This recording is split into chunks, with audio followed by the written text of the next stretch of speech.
Baik, bismillahirrahmanirrahim. Assalamualaikum warahmatullahi wabarakatuh. Kembali lagi ke materi online pembelajaran daring SMP Tri Aksara. Untuk kali ini materinya adalah IPA kelas 9 tentang hereditas 1. Karena hereditas ini terbagi menjadi dua, hereditas 1 dan hereditas 2. Hereditas 1 tentang persilangan dan hukum Mendel. Nanti kita bahas ke hereditas yang kedua video selanjutnya.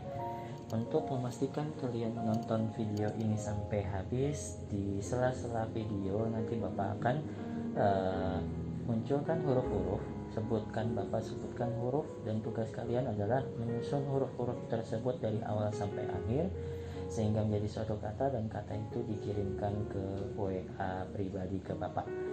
Baik, kita mulai. Untuk materi kali ini tentang hereditas 1. Jadi hereditas 1. Oke. Untuk hereditas 1 itu akan ada dua pembelajaran. Yang penting yang pertama adalah tentang kromosom dan gen. Apa itu kromosom dan gen? Nah, kalau misalnya ini ada sebuah gambaran ini adalah sebuah sel ya. Dikatakan sebuah sel. Nah, sel itu mempunyai membran inti. Artinya adalah kalau misalnya di tengah-tengahnya itu ada inti sel, ini adalah inti sel. Inti sel itu berfungsi sebagai otak. Nah, di luarnya ada yang menutupi, namanya membran inti. Nah, ini membran inti. Nah, di dalam inti sel semua makhluk hidup itu terdapat benang-benang halus yang disebut dengan kromatin. Jadi di sini ada benang-benang halus banyak ya, dan benang-benang ini panjang. Ini disebutnya kromatin. Nah, pada suatu saat kromatin ini yang satu panjang ini nanti dia akan berkumpul. Nah, ketika mau pembelahan sel itu dia akan berkumpul, benang-benang halusnya yang panjang tadi dia berkumpul menjadi satu bagian seperti ini. Nah, nanti terlihatnya akan seperti ini. Ini ada bulatan dan ini ada penutupnya. Nah, inilah yang disebut dengan kromosom. Nah, jadi kalau kita bicara tentang kromosom itu adanya terdapat di dalam inti sel. Nah, kromosom itu adalah bagian yang menebal. Ketika kromosom itu kita ambil satu bagiannya namanya kromatin. Nanti kromatin ada bagian-bagiannya lagi, nanti Bapak jelaskan. Oke, jadi kira-kira untuk yang kedua adalah persilangan. Untuk materi persilangan itu hubungannya erat dengan percobaan Mendel. Ini namanya adalah Gregory Mendel yang melakukan percobaan menggunakan kacang kapri atau kacang polong ya. Kenapa pakai kacang kapri? Pertama, dia umurnya singkat. Terus sifat-sifatnya jelas. Ada yang warna kuning, ada yang bijinya hijau, ada yang bijinya kuning, ada yang bijinya bulat, ada yang bijinya keriput, dan mudah dikawin silangkan. Nah, percobaan Mendel ini menyilangkan beberapa tanaman dengan sifat yang berbeda, terus dihitung anaknya, keturunannya itu menghasilkan lebih mirip ke ibunya atau mirip ke bapaknya atau salah satu dari kedua induknya. Begitu. Nah, dari hasil percobaan ini muncullah istilah genetika. Genetika itu apa? Genetika itu ada ilmu yang mempelajari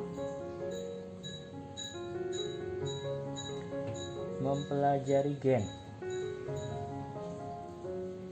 dan sifat-sifat yang diturunkan.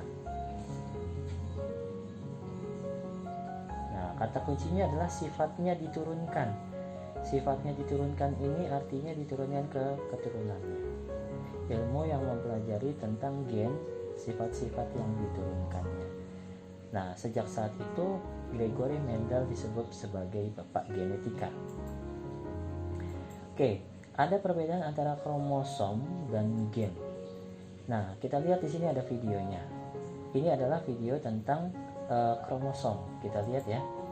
Jadi ini adalah sebuah sel. Ketika kita masuk di dalamnya, di dalamnya ada organel sel. Di tengah-tengahnya ada inti sel. Ini nukleus inti sel. Nah, di dalamnya inti sel itu terdapat banyak kromosom. Nah, kromosom ini ketika ditarik menjadi satu bagian terkecil, itu terdiri dari protein, histon, dan DNA. Nah, ini adalah gambaran dari DNA-nya, DNA manusia. Jadi kalau misalnya semua DNA yang makhluk hidup kira-kira gambarannya seperti itu ya. Kita lihat tadi gen. Nah, ini adalah DNA. Oke. Nah, lalu DNA dengan kromosom dan gen itu apa hubungannya? Nah, ketika ada kromosom itu gambarannya kira-kira seperti ini tadi ya. Ini disebutnya lengan kromosom.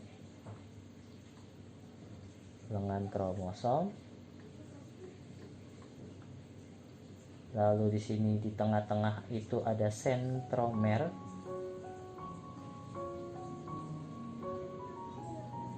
Ini adalah benang spindle.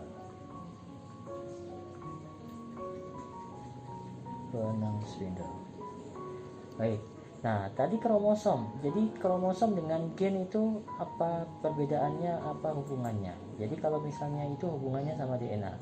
Kita geser dulu gambarnya. DNA itu kan tadi kromosom itu satu ini, terus ketika dipanjangkan terus diperbesar, kira-kira gambarannya seperti ini. Nah, ini DNA. Sebentar Bapak hapus dulu.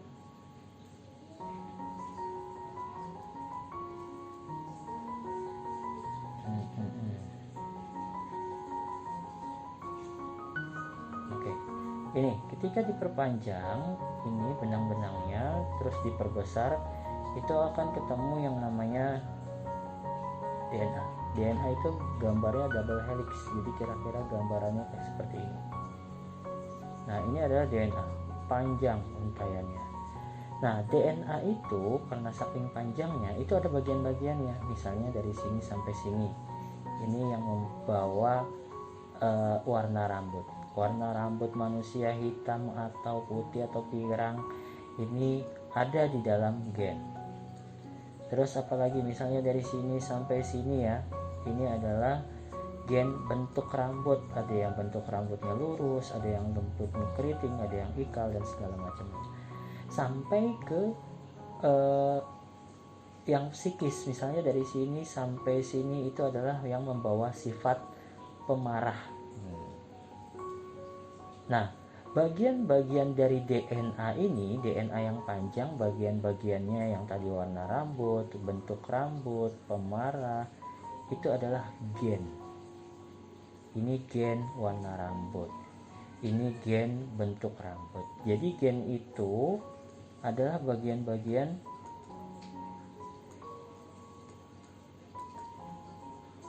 dari DNA. Nah, gen itu semuanya ada di dalam tubuh manusia dan itu nantinya akan diturunkan. Diturunkan artinya ketika kita punya warna rambut hitam, orang tua kita, anaknya juga kemungkinan pasti akan hitam. Bentuk rambutnya misalnya orang tuanya lurus, kemungkinan anaknya lurus, tapi masih ada perubahan-perubahan lainnya. Baik, kita lanjut. Untuk klasifikasi kromosom itu terbagi menjadi dua, ada autosom, ada gonosom. Autosom mengendalikan sifat-sifat sel tubuh. Kalau gonosom mengendalikan jenis kelamin. Oke, jadi kromosom itu jumlahnya berbeda-beda. Setiap makhluk hidup, misalnya manusia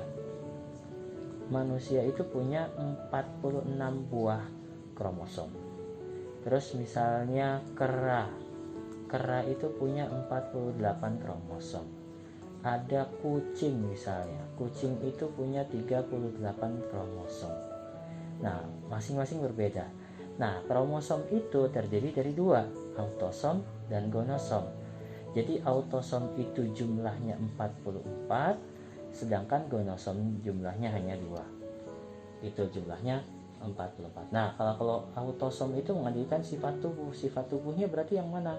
Semua sel tubuh, mulai dari rambut, terus lambung, hati, semuanya, sampai bahkan kuku ya, itu jumlah kromosomnya 44. Nah, gonosom hanya ada 2 jenis. Karena ada jenisnya, kalau untuk sel kelamin ya, jenis kelamin itu kan hanya dua, ada laki-laki dan perempuan. Ada laki-laki dan perempuan. Nanti penulisannya akan dilanjutkan kemudian. Jadi kalau autosom itu jumlahnya ada 44, sedangkan untuk gonosom jumlahnya ada 2. Nah, kalau misalnya kera bagaimana? Kera berarti ya gonosomnya juga 2 kan, kera cuma ada betina sama jantan, berarti jumlah autosomnya 48, ini dikurang 2, 46 gitu. Kalau kucing bagaimana? Berarti kucing itu 2 gonosom dan 36 autosom. Nah, penulisannya bagaimana? Kalau untuk laki-laki itu penulisannya adalah XY. Untuk perempuan itu XX. Nah, ini satu angka. Jadi kalau ini XY berarti ini 2 nih, laki-laki. 2 kan tadi gonosom itu 2. Kalau perempuan XX itu ini juga 2. Baik. Dilanjutkan. Untuk kromosom untuk pada sel tubuh dan sel kelamin. Jadi gini, kalau untuk sel tubuh misalnya pertanyaannya adalah tuliskan kromosom pada sel hati laki-laki. Gitu ya. Jadi sel hati laki-laki. Sel hati laki-laki. Nah, untuk sel tubuhnya berarti kan jumlahnya tadi 46 ya. 46. Nah, pertama untuk sel tubuh itu selalu jumlahnya 46. Sedangkan sel kelamin nanti jumlahnya hanya setengah dari sel tubuh. Gitu.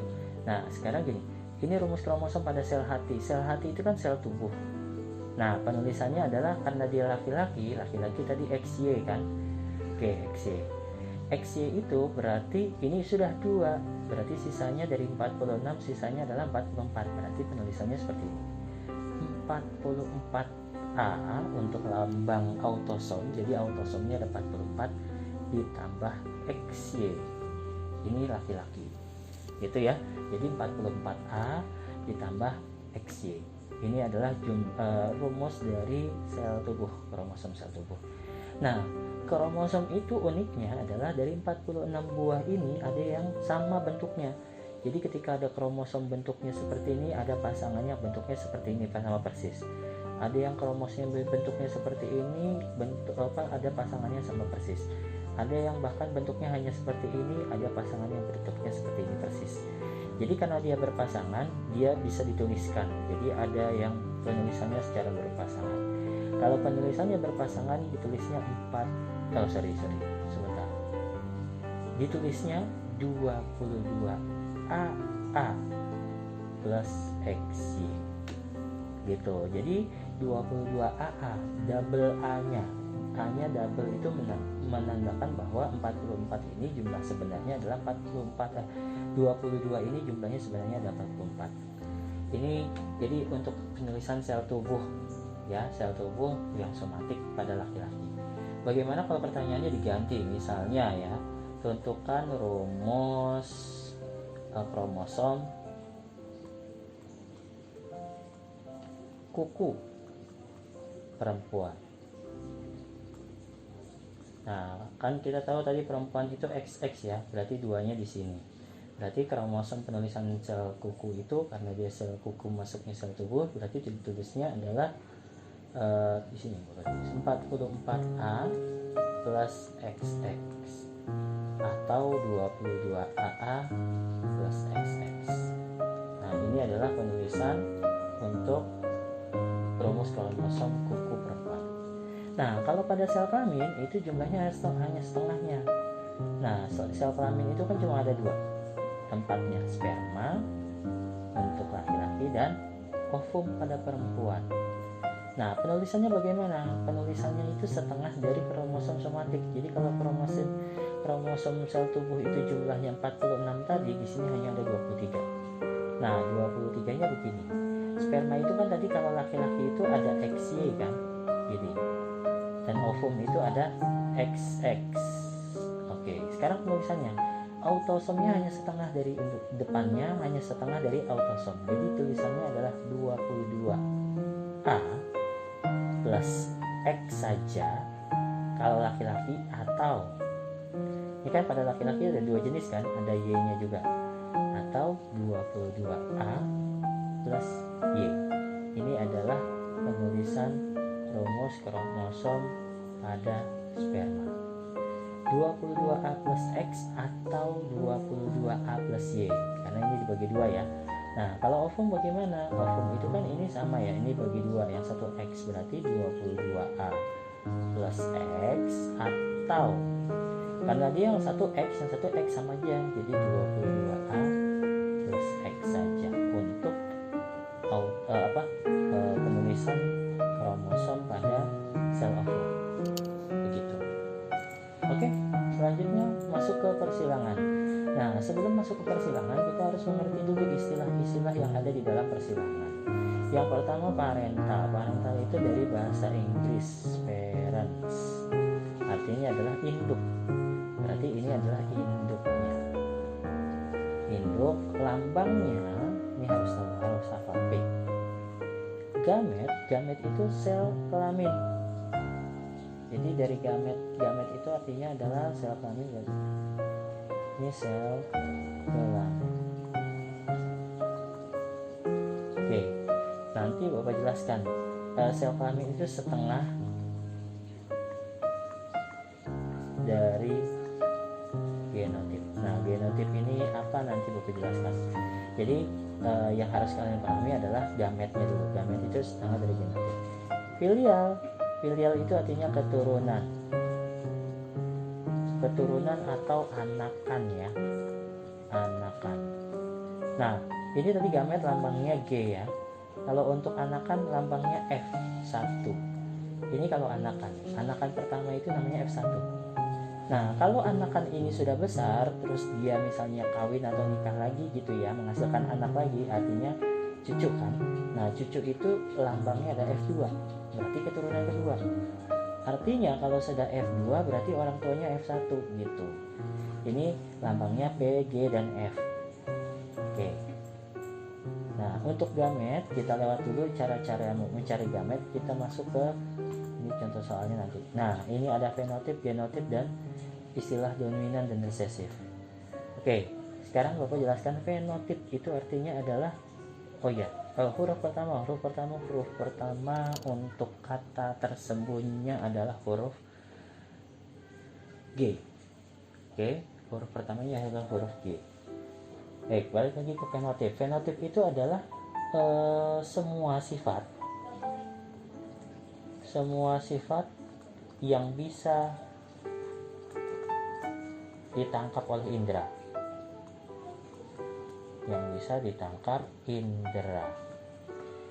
Nah, indera itu kan macam-macam. Ada indera penciuman, indera peraba, indera penglihatan. Kita mulai dari penglihatan. Rambutan warnanya merah, itu fenotip. Rambutan rasanya manis itu bisa ditangkap oleh indera lidah, berarti itu fenotip. Gitu. Tikus warnanya hitam, itu fenotip. Buah biji kacang bentuknya bulat dan halus, itu fenotip, bisa ditangkap oleh indera. Itu semuanya adalah fenotip. Jadi yang bisa ditangkap oleh indera penglihatan, penciuman, pembau, rasa, itu semuanya fenotip. Nah, lalu genotip seperti apa? Genotip itu adalah lambang dari fenotip. Nah, lambangnya seperti apa? Lambangnya itu bisa dua. Ketika dituliskan di dalam soal, berarti pakai itu genotipnya, lambangnya. Kalau tidak ada di soal, kita bisa membuat lambang itu sendiri. Contoh misalnya bunga merah, kita lambangkan minimal 2 huruf ya, kita lambangkan M besar, bacanya gitu ya, M besar, ini bunga merah. Lalu bunga putih, ini terserah kita, jadi bunga merahnya terserah kita mau hurufnya apa. Nah, bunga putih itu lawannya merah. Nah, kalau misalnya bunga merah M besar, bunga putih itu adalah M kecil gitu. Contoh lagi, misalnya tikus hitam, Bapak mau lambangkan tikus hitam itu P besar. berarti lambangnya adalah tikus putih. Berarti P kecil. Itu adalah genotip, lambang dari fenotip. Oke, nanti lebih jelas. Kalau misalnya ada dua ya, misalnya buah mangga nih. Mangga rasa manis, buahnya sedikit. Ada pohon mangga yang buahnya sedikit tapi rasanya manis.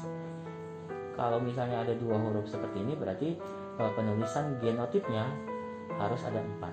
Manisnya misalnya M besar, terus buahnya sedikit, ya misalnya sedikit S besar. Begitu, itu penulisan genotip. Terserah kita, biasanya di soal ada. Kalau di soal ada, pakai yang ada di soal. Kalau misalnya tidak ada di soal, kita bisa buat sendiri. Oke, sekarang istilah dominan. Dominan itu aslinya adalah sifat yang menutupi. Nah, yang satu lagi, resesif adalah sifat yang tertutupi.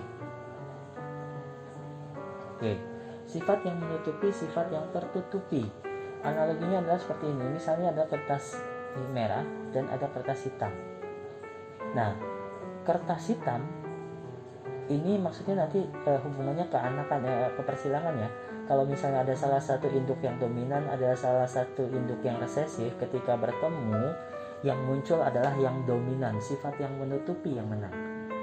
Jadi gini, kalau misalnya ini dalam huruf kertas, warna merah itu resesif, warna hitam dominan. Nanti diberitahu di soal. Misalnya yang dominan yang mana itu nanti ada petunjuknya. Oke? Jadi yang hitam di sini dominan terhadap yang resesif. Nah, jika terjadi persilangan dan menghasilkan anakan, nah yang hitam kan tadi dominan, menutupi, sedangkan resesif yang tertutupi. Nah, kalau seperti ini kan terlihat warnanya adalah yang dihasilkan warnanya hanya hitam, karena warna merahnya tertutupi. Nah, itulah ada mengapa gini, ada seorang anak yang lebih mirip dengan ibunya, atau seorang anak yang ciri-ciri fisiknya itu lebih mirip ke bapaknya. Nah, karena ada sifat yang dominan dari bapak, ada sifat yang dominan dari ibu. Nah, itu mana yang dominan, yang resesif, kita tidak bisa